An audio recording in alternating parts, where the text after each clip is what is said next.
ఇన్‌ప్లాంట్స్ ఏ ఏజ్‌లో చేయించుకోవచ్చు madam? And ఇన్‌ప్లాంట్స్ అన్నది సర్జికల్ ట్రీట్మెంట్ కదా! సో, అది పెయిన్‌ఫుల్ ప్రొసీజర్ అంటారా?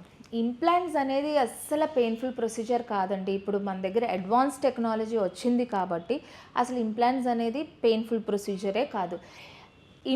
ఒక సింగిల్ ఇంప్లాంట్ పెట్టడానికి just it will take 5 minutes time. Okay. మీరు నమ్ముతారా? It just will take 5 minutes time. మనం పన్ను తీయడానికి ఏ అనస్థీషియా ఇస్తాము, చిన్న తిమ్మిరి ఇంజెక్షన్ ఇస్తాం కదా, అంతే చిన్న తిమ్మిరి ఇంజెక్షన్ ఇచ్చి మనం పన్ను అనేది రిప్లేస్ చేసేస్తాం. అసలు ఇంప్లాంట్ అనేది సేఫెస్ట్ అండ్ పెయిన్లెస్ ప్రొసీజర్. ఏ ఏజ్‌లో చేయించుకోవచ్చు అంటారు అది? సో యూజువల్గా ఇంప్లాంట్ అనేది ఆఫ్టర్ 18 ఇయర్స్ నుంచి ఇంకా ఎంత ఏజ్ వరకు అన్నా మన ఇంప్లాంట్స్ అనేది సజెస్ట్ చేయొచ్చు. నార్మల్‌గా రీప్లేస్‌మెంట్స్‌లో ఎన్ని ఆప్షన్స్ ఉంటాయి మేడం? సపోజ్ మా వాళ్ళకి ఒక పన్ను లేదు. సో, మీరు ఏ ప్రొసీజర్‌లో చేస్తారు మేడం?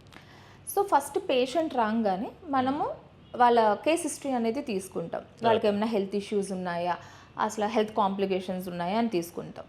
ఆ హెల్త్ కండిషన్స్ బట్టి మనం ట్రీట్మెంట్ ఆప్షన్స్ అనేది సజెస్ట్ చేస్తాం. ఇప్పుడు ఆప్షన్స్ అనేవి చాలా డిఫరెంట్ ఆప్షన్స్ ఉంటాయండి.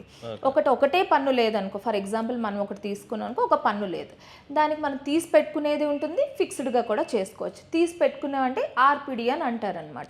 అంటే అది తీసుకుని పెట్టుకుంటా ఉంటారు. That is a removable partial denture అని అంటారు. అది ఏంటంటే అవసరం ఉన్నప్పుడు పెట్టుకుంటారు, లేనప్పుడు ఆర్ రాత్రిపూట మధ్యాహ్నం పూట అది వాటర్, ఒక కప్ ఆఫ్ వాటర్ తీసుకుని అందులో అది పెట్టేసుకుని అలా పెట్టుకుంటారు. అది రిమూవబుల్ ఆప్షన్. బట్ ఈ రిమూవబుల్ అనేది చాలా తక్కువ అయిపోయింది ఇప్పుడు. అంటే ఎవరు అసలు ఫినాన్షియల్గా పెట్టుకోలేని వాళ్ళు అది చూస్ చేసుకుంటున్నారు. అది పెట్టుకుంటే అంత కంఫర్టబుల్గా తినగలరా అంటే ఆన్సర్ వచ్చేసి కొంచెం కష్టమే. అది పెట్టుకుంటే ద అదర్ ఆప్షన్ వచ్చేసి బ్రిడ్జ్ అని అంటారనమాట. బ్రిడ్జ్ ఆప్షన్లో ఏంటి అంటే ఒక పన్ను లేకపోతే ఇటుపక్క పన్ను సపోర్ట్ తీసుకుని, అంటే రెండు చిన్నగా కోరేసి దానిపైన బ్రిడ్జ్ లాగా పెడతా ఉంటారు. ఒక్కసారి డెమో ఏమని చూపించగలుగుతారా మేడం? యా, చూడండి. ఇప్పుడు మనకి ఇక్కడ ఒక పన్ను లేదు, పన్ను లేకపోతే ఇటుపక్క పన్ను సపోర్ట్ తీసుకుని కొంచెం షేప్ చేసుకుని ఇలా ఒక పన్నుకి 3 పళ్ళులాగా పెట్టడం జరుగుతుంది. ఇది బ్రిడ్జ్ ఆప్షన్ అనమాట. ఇది కూడా కొంచెం ఓల్డెస్ట్ ఆప్షనే. ఎందుకంటే ఇది ఓల్డెస్ట్ అని ఎందుకు అన్నాము అంటే, ఇందులో ఒక డిసడ్వాంటేజ్ ఏంటి అంటే, ఇప్పుడు మనకు ఒక పన్ను లేదనుకో, ఇటుపక్క పన్ను అటుపక్క పన్ను మనం సపోర్ట్ తీసుకోవడానికి ఉన్న పన్నుని మనం షేప్ చేసుకోవాల్సి వస్తుంది. ఇలా అంటే దాని టూత్ స్ట్రక్చర్ అనేది మనం కొంచెం మినిమైజ్ చేస్తున్నాం కాబట్టి this is the disadvantage in the bridge. But ఒక్కొక్కరికి బోన్ లేదు అంటే కొన్ని హెల్త్ కాంప్లికేషన్స్ ఉన్నాయి, అలాంటి వాళ్ళకి బ్రిడ్జ్ ఆప్షనే మనం సజెస్ట్ చేస్తాం. The other option is advanced option అనేది ఇంప్లాంట్ అని అంటారు అనమాట. ఇంప్లాంట్ అనేది ఇలాగా స్క్రూ లాగా ఉంటుంది. అది అడ్వాన్స్డ్ ఆప్షన్ ఎందుకు అన్నారు అంటే, మన న్యాచురల్ టూత్ ఎంత స్ట్రాంగ్గా ఉంటుందో, అది ఎందుకు స్ట్రాంగ్గా ఉంటుంది, బోన్లో ఉండడం వల్ల స్ట్రాంగ్గా ఉంటుంది. అది ఇంప్లాంట్ కూడా ఎముకలో పెట్టడం వల్ల అది కూడా అంతే స్ట్రాంగ్గా ఉంటుంది అనమాట. సో ఇంప్లాంట్ అనేది this is the best option. ఇప్పుడు మనం యూజువల్గా ఇంప్లాంట్స్ అనేది సజెస్ట్ చేస్తున్నాం. ఇంప్లాంట్ అనేది ఇలాగ స్క్రూలా ఉండడం వల్ల మనం బోన్లో పెట్టేసి 3 మంత్స్ తర్వాత క్రౌన్ అనేది ప్లేస్ చేస్తాం. 3 మంత్స్ తర్వాత మనం ఏం చేస్తామంటే, ఒకసారి పేషెంట్ని పిలిచి ఈ 3 మంత్స్ టైంలో ప్రతి మంత్ పేషెంట్ని పిలిచి ఒకసారి ఎక్స్రే తీసుకుని దాని చుట్టూ బోన్ ఫార్మేషన్ ఎలా అవుతుందో అనేది చూసుకొని దాన్ని బట్టి మనం నెక్స్ట్ ప్రొసీజర్ అనేది ఫాలో అవుతాం. ఇదంతా ఇప్పుడు పెయిన్లెస్ ట్రీట్మెంట్ అనే? ఇదంతా కూడా పెయిన్లెస్ ట్రీట్మెంట్. ఇప్పుడు మనం ఇంప్లాంట్ పెట్టేస్తాం, అది చిన్న ఇంజెక్షన్తో మనం పెడతాము అని చెప్పాం. ఇంప్లాంట్ పెట్టేసిన తర్వాత ఇదంతా కూడా ఇంకా పెయిన్లెస్ ట్రీట్మెంట్. దాని తర్వాత ప్రొసీజర్ ఎలా ఉంటుందంటే, ఫస్ట్ ఇంప్లాంట్ పెట్టేసిన తర్వాత పేషెంట్ ప్రతి మంత్ పిలుస్తాం, మనకు ఫుల్ మౌత్ ఎక్స్రే తీసుకుంటాం.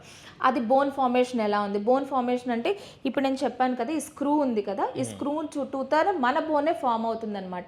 దాన్ని ఆసియో ఇంటిగ్రేషన్ ప్రొసీజర్ అని అంటారు. ఈ ప్రొసీజర్ అవ్వడానికి at least for every human being 3 months time అనేది పడుతుంది. 3 మంత్స్ తర్వాత మనం మళ్ళీ ఒకసారి పేషెంట్ని పిలిచి ఇది దానిపైన ఇంకొక స్క్రూ పెడతాం, దాన్ని అబట్మెంట్ అని అంటారు.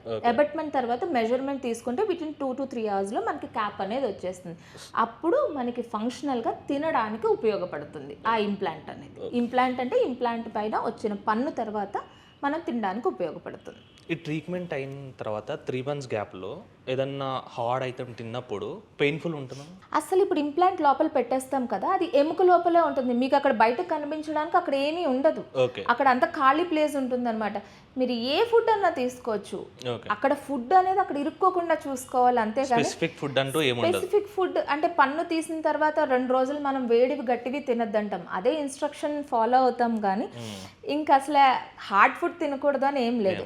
పన్ను పెట్టిన తర్వాత కూడా మీరు హ్యాపీగా ఏది కావాలంటే అది తినచ్చు. మీరు ఏదన్నా సజెస్ట్ చేస్తారా మేడం ఈ ట్రీట్మెంట్ గో త్రూ అవుతున్నప్పుడు? పేస్ట్ కానీ బ్రష్ కానీ స్పెసిఫిక్గా ఇవే వాడాలి అని మనం సజెస్ట్ చేస్తారా మేడం? సో ఇంప్లాంట్ పెట్టిన తర్వాత అయితే మేము ఏం సజెస్ట్ చేయము. మన క్రౌన్స్ వచ్చేసిన తర్వాత దాని మెయింటెనెన్స్ ఎలా చేసుకోవాలి, దానికి పర్టికులర్గా కొంచెం స్పెషల్ బ్రషెస్ ఉంటాయి.